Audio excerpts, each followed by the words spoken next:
Hola queridos amigos del canal de YouTube y de Facebook Mayoría Silenciada.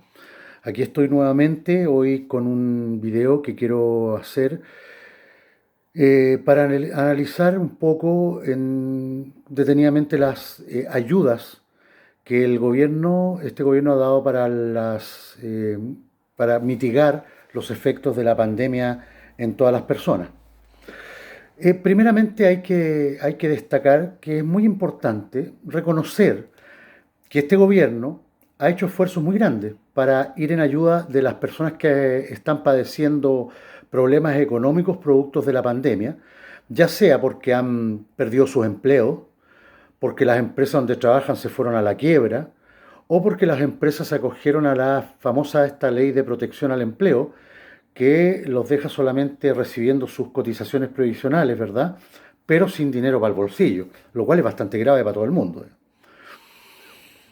Eh, el Estado indudablemente ha asumido una deuda muy fuerte, una deuda pública enorme, para afrontar esta crisis e ir en ayuda de las personas que han sido afectadas por la pandemia en tema económico.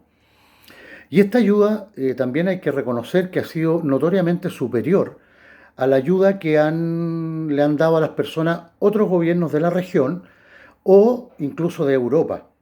Eso sí es súper importante saberlo, que lo tengan claro, porque no, tampoco es, la idea no es criticar por criticar, hay que criticar con base y con fundamento. Lo que sí, ahora viene el tema del análisis, ¿verdad? Es que parece mentira que siendo el presidente Piñera un gran administrador y ejecutor por excelencia, ¿verdad? Eso yo creo que no le cabe duda a nadie. Es un gran empresario, es un gran administrador, lo vimos cuando tuvo que tomar esas decisiones en el gobierno anterior, cuando rescataron a los mineros, que rescató a todos los mineros vivos, lo cual fue un mérito del gobierno de él, eso sin lugar a dudas, ¿ya? Pero es increíble que siendo así, teniendo esas características personales y profesionales, el presidente Piñera, en su gobierno se hayan cometido tantos errores garrafales a la hora de destinar esos recursos a ayudar a la población. ¿Por qué digo esto? Vamos a analizar solamente cuatro errores garrafales que ha cometido este gobierno en la asignación de los recursos para destinarlo a las personas que realmente lo necesitan. Lo primero, obviamente que no es fácil, ¿no es cierto?, en una pandemia, en lo que sea, en una emergencia, ya sea sanitaria o de un desastre natural como un terremoto, que en Chile es tan común.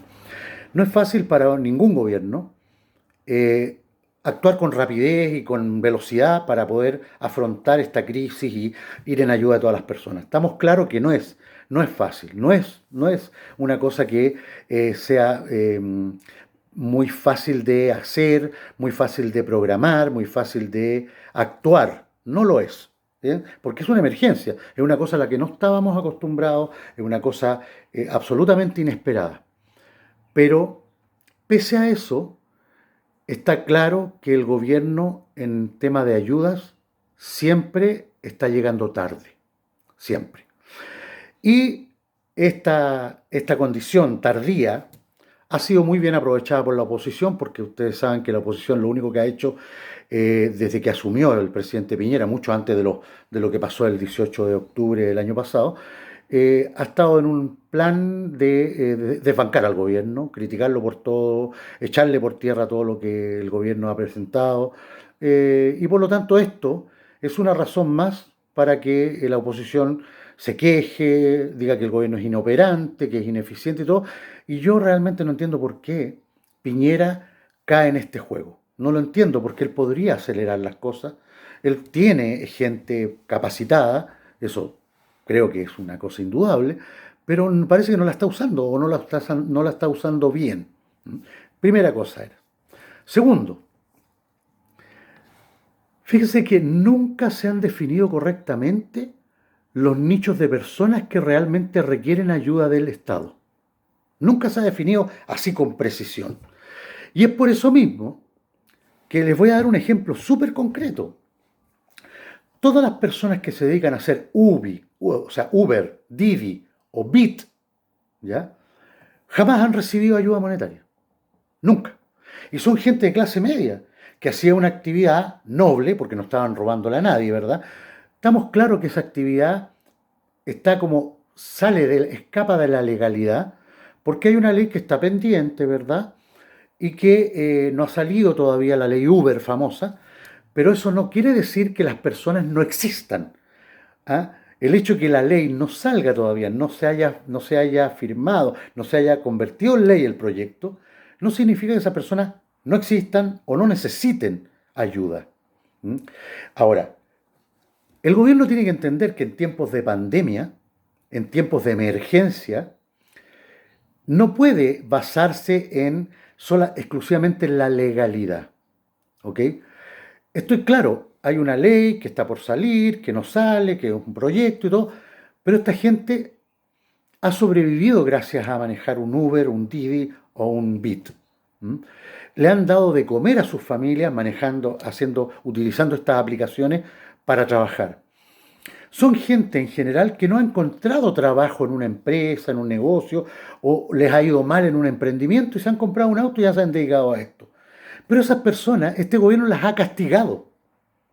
Y son miles. ¿Eh? Ojo, no estoy hablando aquí de que las personas que manejen estas aplicaciones, que hagan este tipo de trabajo, sean 100 personas, 200 personas. No, son miles. En todo Chile están conduciendo con estas aplicaciones gente que está manteniendo a sus familias con esto. ¿Mm? Por lo tanto, el gobierno debería ser un poco más inteligente, un poco más empático con las personas, y yo no sé, cambiar los asesores por último, Piñera, porque parece que sus asesores o realmente perdieron la razón, o son brutos, o esta pandemia o el COVID lo tienen metido en el cerebro. Hay algo que no me cuadra, porque esta gente, por ejemplo, le estoy dando un ejemplo muy simple, pero que afecta a miles de personas. Miles de personas viven de Bit, de Didi y de Uber. Y esta persona no recibió nada. ¿Y por qué no recibió nada? Porque no pueden legalmente u oficialmente justificar sus ingresos. Los ingresos los han obtenido trabajando dignamente, ¿no es cierto?, en una aplicación que les permite, ¿no es cierto?, a toda esta gente que les ha ido mal, que están cesantes, todo, les permite darle sustento a su familia, pero el gobierno los castiga. Les dice, no, como usted no puede justificar mi ingreso en forma oficial porque el proyecto de ley todavía no se convierte en ley, entonces yo lo castigo a usted. Lo mato de hambre. Lo mato de hambre. No le doy un solo peso. Lo cual me parece a lo menos descabellado. Tercera cosa que me parece muy curiosa. El gobierno no ha tenido los pantalones para perseguir, multar y obligar a que devuelvan los dineros que malamente obtuvieron los empleados públicos, 37.100 empleados públicos, falseando información para obtener el bono de 500.000 pesos. Eso fue noticia, eso todos lo sabemos, apareció en todos los periódicos y de hecho el gobierno ya tiene identificadas a las personas. Son 37.000 funcionarios públicos. Ojo, que jamás vieron disminuidos sus ingresos, porque el Estado a los funcionarios públicos les ha pagado sagradamente su sueldo. Por lo tanto, en la pandemia son los únicos en todo Chile que no han tenido ningún perjuicio. Han seguido recibiendo su sueldo, han seguido viviendo igual, ni siquiera han cambiado su estándar de vida. Ni siquiera. ¿Mm? Ni siquiera eso. Y el gobierno no ha sido capaz de decir, esta gente estafó al Estado, porque esto es una estafa. Es una estafa. Uno le puede dar el nombre que quiera, pero el término legal es estafa. ¿Mm? Esta gente falseó información para estafar al Estado y recibir fraudulentamente un dinero que no les correspondía recibir. Fueron 37.100 funcionarios públicos, ¿ya?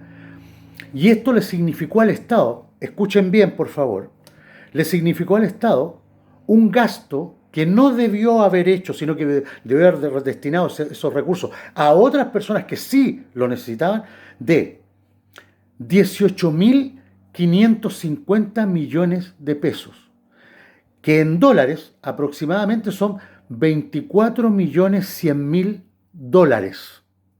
Es aberrante. Es aberrante y es aberrante, primero, que estos empleados públicos hayan falseado esta información para estafar al Estado. ¿Mm? ¿Qué clase de empleados públicos tenemos en Chile, señores? O sea, tenemos 37.000 delincuentes trabajando en el aparataje público. Métanselo en la cabeza. 37.000 delincuentes tenemos hoy día trabajando en el aparataje público. A esa gente el fisco debería echarlos. Y tiene la razón suficiente. Estafaron al Estado. Le pueden hacer un sumario y los echan a los 37.100. A la gente que es delincuente y que no actúa bajo la legalidad, no le sirve a ningún Estado. Eso hay que echarlo. Gente que se valió de triquiñuelas haciendo una solicitud falsa, poniendo información falsa, haciendo una declaración jurada falsa, se aprovecharon del Estado para robarnos a todos nosotros, porque ese dinero sale del impuesto de todos nosotros, por si ustedes no lo saben. Todos nosotros financiamos a estos ladrones, 37.000 ladrones que están en el aparataje público. El Estado tendría que identificarlos uno a uno, que ya los tienen identificados, perseguirlos, hacerles un sumario, despedirlos, multarlos y cobrarles el dinero de vuelta.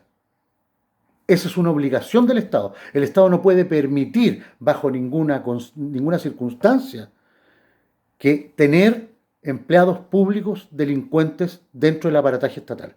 Eso es una obligación del gobierno, sacar a esta gente, sacarla, cortarles el trabajo. Así de simple, así de duro. Con delincuentes no se puede tratar. Así de simple. Cuarto y último, para no aburrirlos más. Lo cuarto es que el gobierno ahora anunció estos días que va a presentar un proyecto sustitutivo del proyecto de retiro del 10% que está promovido por la diputada Pamela Giles. Ahora, yo no entiendo si el gobierno tiene la oposición encima, lo único que ha hecho la oposición es tirarles para abajo todos los proyectos al gobierno, acusar constitucionalmente a sus ministros. Y saben que lo único que han hecho la oposición desde que asumió Piñera es tratar de hacer ingobernable este país. Y desde el 18 de octubre en adelante, la oposición lo único que ha hecho es tratar de hacer un golpe de Estado blando. Si el gobierno sabe esto, porque es imposible, lo sabe cualquier ser humano en este país, ¿por qué no se adelanta? ¿Por qué, en vez de que la señora Pamela Giles haya presentado el proyecto retiro, el segundo retiro del 10%, que se había dicho que ya no iban a haber más retiros, que era único, de hecho la ley que modificó la Constitución para poder retirar el primer 10%, decía que este retiro iba a ser por única vez? La señora Pamela Giles, en su afán populista, y tiene dos afanes, uno populista y otro afán de desbancar al sistema AFP, que ha sido el pilar de la economía chilena de estos últimos 40 años. ¿Por qué el gobierno no se adelantó? ¿Por qué no presentó el gobierno un proyecto sustitutivo del retiro del 10% antes? O sea, a lo mejor es muy buena idea el proyecto del gobierno, pero lo presentó tarde. Lo presentó cuando ya este proyecto ya está en el Senado, ya pasó por la Cámara de Diputados, ahora se fue al Senado, en el Senado ya se está discutiendo y probablemente entre hoy día y mañana ya se vote. ¿Por qué? Yo no entiendo qué le pasa a este gobierno, no entiendo si con la pandemia les vino alguna enfermedad extraña al cerebro, no sé si están muertos de susto y no reaccionan, no sé si Piñera a lo mejor ahora no contrató a la gente que tenía antes, que era muy inteligente, muy rápida, muy ejecutiva, y ahora tiene puros burros. No lo sé, no sé la explicación, pero de que hay algo extraño, hay algo extraño. Eso es un hecho, es indudable. Amigos, bueno, eso es todo. Si les gustó este video, pónganle me gusta, compártanlo con sus amigos. Yo creo que es importante que todos estemos informados, sea venga de donde venga la información, sobre todo si es una información real, una información que está sustentada con base y con datos reales. Suscríbanse a nuestro canal Mayoría Silenciada en YouTube y Mayoría Silenciada en Facebook. Y bueno, nos vemos pronto porque hay muchos temas, ya están Hoy día están surgiendo muchos temas, y yo creo que los vamos a empezar a abordar diariamente. Que esté muy bien, los saludo muy cordialmente y nos vemos muy, muy prontito.